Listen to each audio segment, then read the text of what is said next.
दोस्तों, अगर आप चैनल पर नए हो तो चैनल को सब्सक्राइब जरूर करें। अगर आपके पास भी कोई हॉरर स्टोरी है तो हमारे इंस्टाग्राम चैनल पर सेंड कर सकते हैं। आज की कहानी बहुत ही खौफनाक होने वाली है, तो चलिए कहानी को शुरू करते हैं। ये कहानी एक फैमिली की है जो कि एक जगह एक बंगले को किराए से लेते हैं। ये घर किराए पर महेश और दीपू ने लिया था।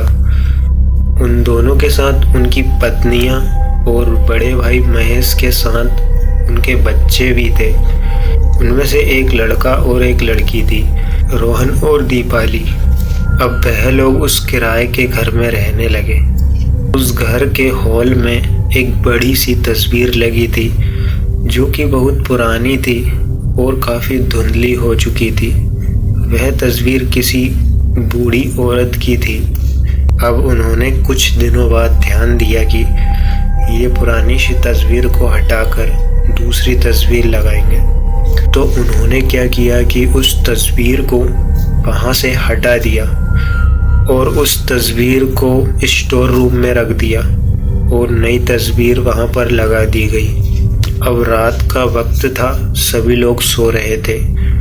आधी रात को अचानक कुछ टूटने की आवाज़ आई तो सभी लोग उठकर हॉल में आ गए। उन्होंने देखा कि जो तस्वीर उन्होंने उस पेंटिंग को बदलकर लगाई थी वो नीचे गिरी हुई है और वो पूरी तरह से टूट चुकी है। उन्होंने उस तस्वीर को एक साइड रखा और जाकर सोने चले गए। सुबह उन्होंने सोचा कि शायद वो अच्छे से लग नहीं पाई होगी, इसीलिए वो गिर गई। उन्होंने दूसरी तस्वीर को मंगवाई और वहाँ पर अच्छे से वापस लगवा दी। अब रात को वह लोग सो जाते हैं। अब सुबह जैसे ही उनकी नींद खुलती है और वह हॉल में आकर देखते हैं कि पेंटिंग पूरी काली पड़ चुकी है। पेंटिंग में जो बना था वो बिल्कुल भी नहीं दिखाई दे रहा था, पूरा काला सा पड़ गया था। अब उस फैमिली को समझ नहीं आ रहा था कि उनके साथ ऐसा क्यों हो रहा है। पहली वाली पेंटिंग का टूट जाना और अब यह दूसरी पेंटिंग काली पड़ गई थी। जिस घर में वह लोग रह रहे थे वह घर थोड़ा शहर से हटके था, उससे अदर घर थोड़ी दूरी पर थे। अब महेश पास ही बने कुछ घरों पर गया। उसने वहाँ पर पूछा कि ये घर अशुभ तो नहीं है। उन्होंने बोला कि उन्हें भी उस बारे में कोई जानकारी नहीं है क्योंकि ये घर बहुत पहले का है। वह लोग भी उस घर को ऐसा ही देख रहे हैं, यानी कि वह घर बहुत पुराना था। महेश अब एक बाबा के पास जाता है। वह बाबा बहुत ज्ञानी था जो कि घर देखकर ही उसकी हालत बता देता था। तो महेश उस बाबा को घर ले आता है और बाबा को सारी समस्या बताता है कि उनके साथ ऐसा ऐसा हो रहा है। बाबा बताते हैं अगली पेंटिंग तुम किसी भगवान की लाना। बाबा के कहने पर वह लोग पेंटिंग ले आते हैं और बाबा एक धागा देते हैं। वह लोग उस धागे को उस पेंटिंग पर बांध देते हैं। अब रात हो जाती है, सभी लोग सो जाते हैं। सुबह जैसे ही उठकर पेंटिंग देखते हैं तो पेंटिंग एकदम सही रहती है। अब उन लोगों को भरोसा हो जाता है कि हाँ, बाबा ने सब कुछ ठीक कर दिया। अब एक रात ऐसा होता है कि सभी लोग सो रहे होते हैं। नीचे गेस्ट रूम से एक आवाज़ आने लगती है। जहाँ वह पुरानी पेंटिंग रखी थी वह आवाज़ किसी महिला के रोने की थी। अब उस आवाज़ को सुनकर महेश की जो बेटी थी वो उठ जाती है। उसे समझ नहीं आ रहा था कि ये आवाज़ किसकी है और कहाँ से आ रही है। अब वह गेट को खोलकर हॉल में चली जाती है। अब वह उस आवाज़ का पीछा करते करते स्टोर रूम में चली जाती है। स्टोर रूम में पहुंचते ही वह आवाज़ बंद हो जाती है। वह स्टोर रूम में देखती है कि वहाँ पर कुछ नहीं है। वे स्टोर रूम को बंद करके जैसे ही गेट लगाकर अपने रूम की ओर जाने लगती है तो अचानक से स्टोर रूम का गेट अपने आप खुल जाता है। यह सब देखकर वह बहुत घबरा जाती है और सीधे भागते हुए अपने रूम में चली जाती है। घर वाले जाग जाते हैं। घर वालों को बताती है कि उसके साथ ऐसा ऐसा हुआ है। तो घर वाले नीचे आते हैं और स्टोर रूम में देखते हैं तो वहाँ पर कुछ नहीं रहता है। बोलते हैं कि शायद तुम्हारा मन का वहम होगा, बाहर से कोई आवाज़ आ रही होगी। सुबह हो जाती है। महेश कुछ चिंतित था। उसे चिंता हो रही थी उसके परिवार की, क्योंकि इस घर में कुछ उनके साथ अजीब सा हो रहा था। उसकी बेटी अभी तक बहुत डरी हुई थी। वह सोचता है कि क्यों न उस बाबा को वापस से बुलाया जाए। वह उस बाबा को वापस अपने घर बुलाता है। बाबा उनके घर आते हैं। बाबा को वह सारा हाल बताते हैं कि उनकी बेटी के साथ ऐसा हुआ है। तो बाबा इस समस्या का समाधान नहीं कर पाते हैं और चले जाते हैं। ऐसा बोलकर चले जाते हैं कि उनकी बस की बात नहीं है, क्योंकि बाबा को भी एक मामला कुछ समझ नहीं आ रहा था। अब सभी फैमिली वालों को समझ नहीं आ रहा था कि क्या हो रहा है। अब वह लोग उस स्टोर रूम से उस पेंटिंग को लाकर उसी जगह पर लगाने की सोचते हैं। वह लोग पेंटिंग को स्टोर रूम से उठा लाते हैं। वह उसे खोलकर देखने की कोशिश करते हैं। वह उस पेंटिंग को पीछे से खोलते हैं। उसमें एक मैप निकलता है जो कि समझ में नहीं आ रहा था कि किस जगह का मैप है। वह लोग उस मैप को निकालते हैं और उस पेंटिंग को उसकी जगह पर लगा देते हैं। कुछ देर दिमाग चलाने के बाद उन्हें समझ आता है कि यह मैप तो इसी घर का है। उस मैप में एक बीच में जगह थी जो कि उन लोगों को समझ नहीं आ रही थी, क्योंकि उस घर में ऐसी कोई जगह थी ही नहीं। उन्हें लग रहा था कि ये शायद किसी ने अलग से ऐड किया है। वह जगह मैप के बीचों बीच थी, पर वह जगह उस घर में थी ही नहीं।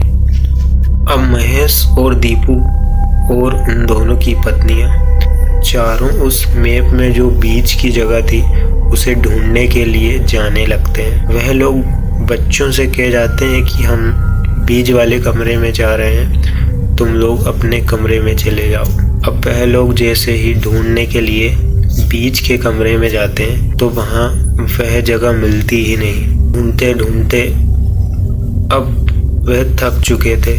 अब वह सोचते हैं कि ये अलमारी बहुत पुरानी है, इसे हटाकर देखते हैं। अलमारी को उन्होंने हटा दिया तो वहाँ पर एक दरवाज़ा था जो कि नीचे जाने का दरवाज़ा था। अब उन लोगों को समझ आ गया था कि जो मैप में वो जगह है वह इसी के अंदर की जगह है। इधर जो महेश की लड़की थी वो अपने भाई से बोल रही थी वो पेंटिंग ही मनहूस है इस घर में, अपन दोनों उस पेंटिंग को जला देंगे। इधर वह लोग उस खुफिया दरवाजे को खोलकर नीचे चले जाते हैं। अंदर बहुत अंधेरा था तो वह लोग अपनी मोबाइल की टॉर्च यूज़ करते हैं। अब अंदर पहुंचकर वह लोग देखते हैं कि अंदर एक और गेट है जो कि बंद है। अब वह लोग सोचने लगे कि इस गेट के अंदर क्या होगा।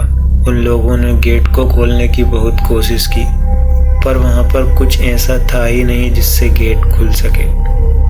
उसी कमरे की एक दीवार में एक कांच लगा हुआ था जो कि पारदर्शी था, जिससे कि उस कमरे के अंदर का व्यू देखा जा सकता था। अब वह लोग उस कांच में देखने लगते हैं। वह कमरा पूरी तरह से खजाने से भरा हुआ है। अब उन लोगों के मन में लालच आ जाता है कि इस कमरे को कैसे न कैसे करके खोलना पड़ेगा। महेश के हाथ में नक्शा था।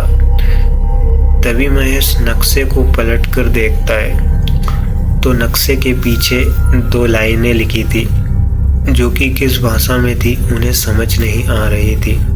तभी उसका भाई दीपू पहली लाइन को गूगल ट्रांसलेट करता है तो उस पहली लाइन में लिखा था गेट खोलने का राज और एक मंत्र लिखा था।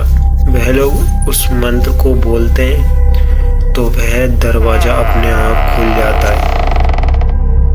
दरवाजे के खुलते ही वह लोग काफ़ी खुश हो जाते हैं। अब वह लोग सीधे उस कमरे में अंदर चले जाते हैं। उन लोगों ने एक बहुत बड़ी गलती कर दी थी। दूसरी लाइन का उन लोगों ने गूगल ट्रांसलेट किया ही नहीं था, क्योंकि वे खजाने के लालच में आ गए थे। दूसरी लाइन यह थी कि अगर कोई उस गेट को खोलेगा तो वह उसके पीछे लग जाएगी। उन्होंने सोचा कि अभी ज़रूरत के हिसाब से खजाना ले चलते हैं। अब चारों ने जितना जिससे बना उतना खजाना उठाया और जाने लगे। उन्होंने सोचा कि जब ज़रूरत लगेगी तब यहाँ से खजाना ले जाया करेंगे। वह जैसे ही खजाना लेकर गेट की ओर बढ़े तभी एक आवाज़ आई, रुको, कहाँ जा रहे हो मेरे खजाने को लेकर? आवाज़ को सुनकर वह लोग जैसे ही पीछे मुड़े तो उसी कमरे में एक अंधेरे वाला एरिया था। वहाँ पर एक बूढ़ी औरत बैठी हुई थी, जो कि अंधेरे की वजह से उन्हें साफ साफ नज़र नहीं आ रही थी। उस औरत को देखकर उन दोनों की पत्नियां डरने लगती है कि ये औरत कौन है और यहाँ कैसे आई है। वहीं उसी रूम में 2 तलवारें दीवार पर टंगी हुई थी, तो उन दोनों भाइयों ने दोनों तलवारों को निकाला और उस औरत की ओर बढ़ने लगे। अब वह जैसे ही उस औरत के पास पहुँचे तो उन्होंने देखा कि उसका मुंह बालों से ढका हुआ है। उन्होंने सोचा कि इस औरत को यहीं मार डालते हैं। दोनों ने उस पर तलवार से वार किया, पर जो उनके साथ हुआ वो बहुत ही खौफनाक था, क्योंकि उनकी तलवार उस बूढ़ी औरत के आर पार निकल गई थी। अब यह सब देखकर उनके रोंगटे खड़े हो जाते हैं। अब जैसे ही वह औरत अपना चेहरा उन लोगों को दिखाती है तो उन लोगों के होश उड़ जाते हैं। अब वह दोनों तलवार को फेंककर भागने लगते हैं। चारों दरवाजे से बाहर निकलने की कोशिश करते हैं, पर दरवाज़ा अपने आप बंद हो जाता है।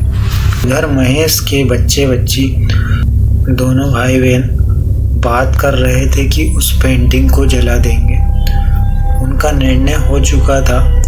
वह तुरंत अपने रूम से जाते हैं, उस पेंटिंग को अपनी जगह से उतारते हैं और उस पेंटिंग में आग लगा देते हैं, जिससे कि वह पेंटिंग पूरी जलकर नष्ट हो जाती है। अब इधर वह चुड़ैल भी उस पेंटिंग के साथ नष्ट हो रही थी। उसके साथ उसका खजाना भी नष्ट हो जाता है। इस तरह से उन चारों की जान बच जाती है। वह बूढ़ी औरत वही थी जो कि उस पेंटिंग में थी। यह घर उसी का था जो कि कई सालों पहले मर चुकी थी और वह इस खजाने की रक्षा कर रही थी। महेश और उसकी फैमिली ने वह घर छोड़ दिया था। साथ ही उन्हें सबक भी मिल चुका था कि कभी भी लालच नहीं करना चाहिए। तो दोस्तों, आज की कहानी में बस इतना ही। मिलते हैं किसी नेक्स्ट कहानी में।